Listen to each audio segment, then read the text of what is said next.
Welcome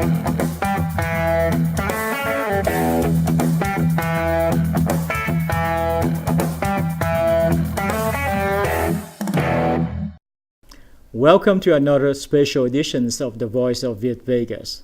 I am Tuan Pham, one of the 5 co-hosts of the show. With us on the set today, Kim Ngân and I are excited to introduce a very dear friend of ours. He graciously accepted a very important duty to assist Our Lady of Lavaan, Las Vegas, as ambassador in a fundraising program called A Helping Hand. This fundraising program is aimed to build a multi-purpose building which includes classroom for the Vietnamese community youth. This building would also be used to hold all youth sport activities, and it will be also available to other communities to hold community events. It is my pleasure to introduce you all, Mr. David McKeon. Thank you for joining us here, David. It's great to be here. Thank you for the warm introduction. Thank you so much. Hello, David. Hello. How are you? Thank you, Kim. To start it, could you give us a little bit of your background and tell us, how long have you been living in Vegas? Yeah. So I moved to Las Vegas in 2009. I originally was here in 2006. I produced a concert it was to promote the Beijing Olympics. So we had Jackie Chan, and we also had Kanye West. And those two artists, over a 2-night event, we produced a concert that was put on Hunan television throughout China. Hunan TV was the distributor of the concert.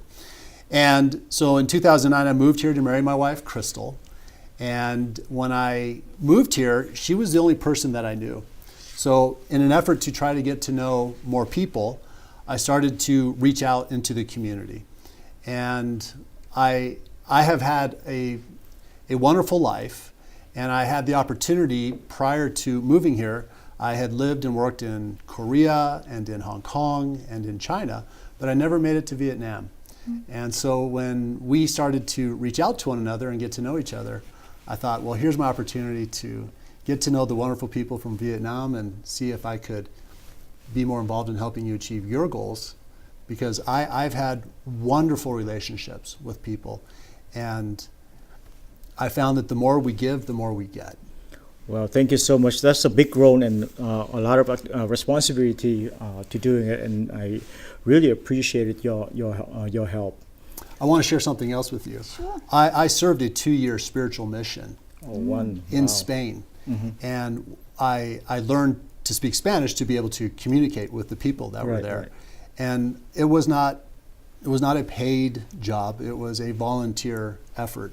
So there's just a natural part of my being that enjoys volunteering, and especially for matters that help people get closer to God and help the community become closer as well. Sure. And so that really, it was my experiences back then that helped me make the decision to help support your objectives here today. Thank you so much. That's wonderful, Mr. David. We are grateful for you. Now, my question for you is that as you are taking on the role as the ambassador for our church, I know that it requires a lot of work, time-consuming, and even sacrifice. So why did you accept it? Well, I think that sacrifice means giving up something good for something better. Oh, wow. And when we make decisions in our lives, a lot of them are for the individual. But as we get older in life, I started to ask myself, what am I leaving behind? Legacy, right? Legacy. Right. And I have found that many people get a lot of care and love and support through their church organizations. And I believe today, personally, that people of faith are attacked for their faith. And I think our children need a place to be able to go where they feel love and they feel that the community is embracing them. And to me, I don't personally see this as a sacrifice. Sure. I see this as a blessing. And in my personal faith, I tithe. I give 10%. And I know that when I do that, I get blessings. I had the opportunity to live in Israel for about 6 months. Wow. And when I was there, I was studying the Bible. And during one of my days of studying, we talked about the widow and her mite. And Jesus was talking about how these men were coming and giving tithes, and they were showing off how much they were giving. And this widow came and gave her mite. It was all she had, and she put it in.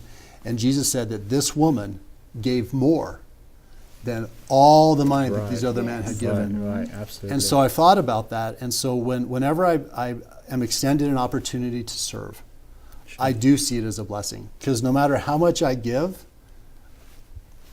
I don't feel I can ever give enough.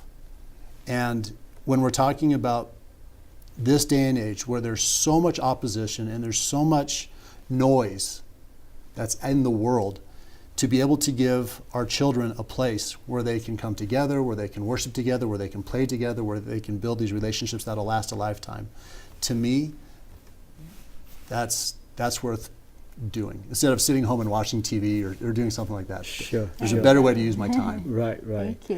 We very appreciate it. Right. We run into a lot of challenges. So since I took the role of maneuvering or taking charge of the fundraising, and we started this one back in October of last year. And from that point moving forward, I think that there is some good activities, and sometimes we run into quite a few challenges. So the reason I went and asked you that would you be able to help us, and without any hesitations, you said, okay, get it, I will help you.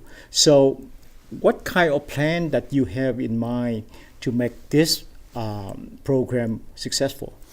One of the things that I feel is so important in communing with people is showing them the vision, the value, right. And letting them buy into what is actually being created. And so part of my experience in raising funds for other activities that I've done here in the community is one, believing in it. Sure, absolutely. I believe in what we're doing is the right thing to do.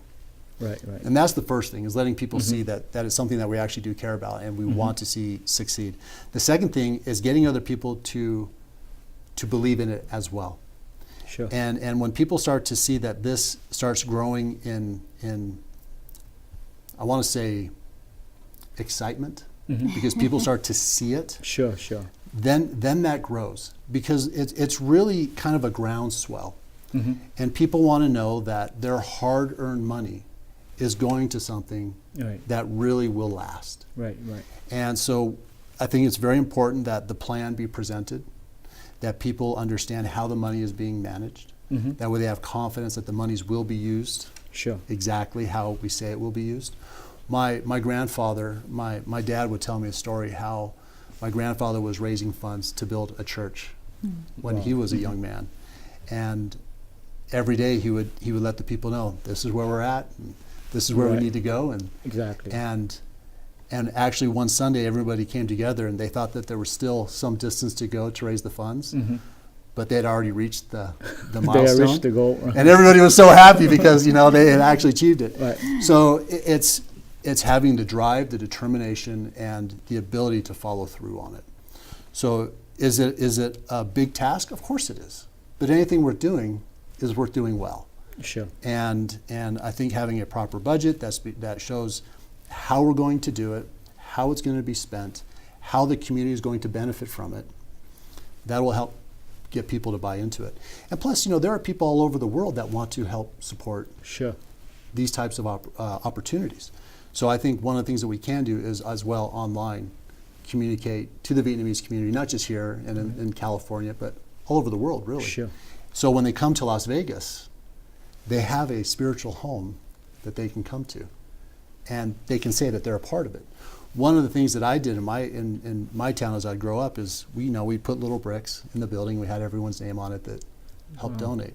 So brick by brick, dollar by dollar, we built this home.